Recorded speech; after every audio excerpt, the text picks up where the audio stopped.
Authentic faith means real faith.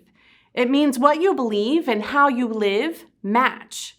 This is the true meaning of just being real. Listen to the testimony of one man who lived out his faith when it was tough. Let's listen to the story of Lieutenant Colonel Kwon Kyung Chan. I was born into a strict Confucian home in Korea. When I was 5, I began learning Chinese characters. I was a stubborn child and resisted discipline. By age 10, I started to drink and steal. I was already an experienced gambler. My mother died when I was 13. With her influence gone, I became even more reckless and sinful. By the time I reached manhood, I had a fairly good command of Chinese characters and became a disciple of Confucius. Although I studied his teaching, my actions did not match what I learned. My bad reputation spread, and people didn't want to talk to me. I thought they were afraid of me, so my self-importance grew. One day, a Christian came to see me. He promised to send more Christians to our village to preach the gospel, but they did not come. I was sure it was because they knew my reputation and that Jesus couldn't save me.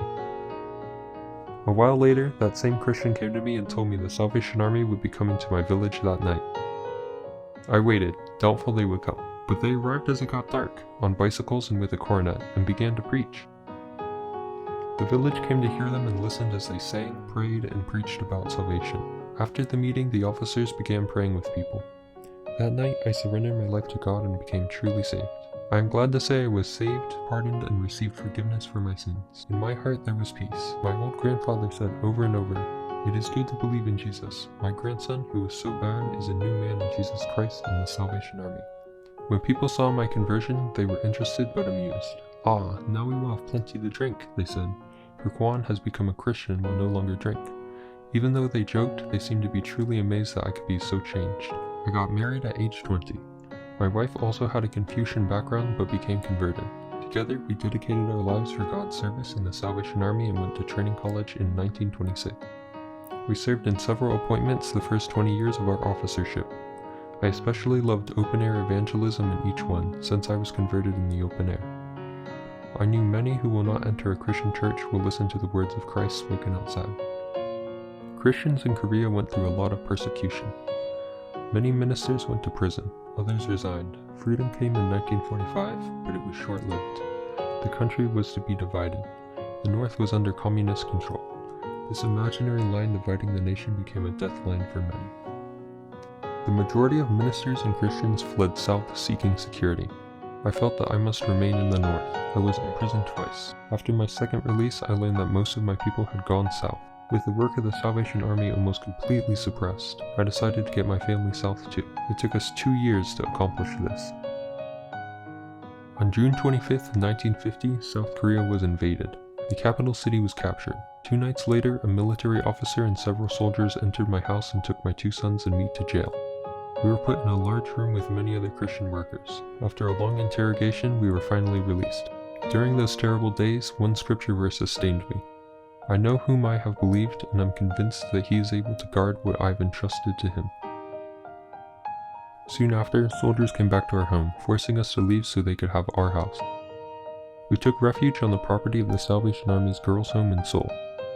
We hardly dared go out. The city was under almost constant air attack. Since we didn't have enough food, I went out searching for some. I was taken prisoner. A gun was rammed against my stomach. I thought it was the end, but God delivered me. During these really hard times, we continued to worship God together on Sundays no matter what. Our joy was beyond description when Seoul was freed. I dreamed of returning north and working there, but instead, hundreds of us became refugees and had to leave Seoul. By the end of the war, I was sent back to Seoul to survey the situation. I felt like Nehemiah, returning to the ruined city of Jerusalem. Our halls were destroyed and our people were scattered. It looked like a hopeless task to reorganize the Salvation Army. But 9 of us met together for our first meeting and the great work of rebuilding was begun. As a result of Lieutenant Colonel Kwon Kyung Chan's faith under pressure, the Salvation Army survived in Korea and continued to grow. As of 2022, in Korea, there were 229 corps, 5 centers for the handicapped, 6 children's homes, 7 senior citizens' residences, 3 women's homes, and much more.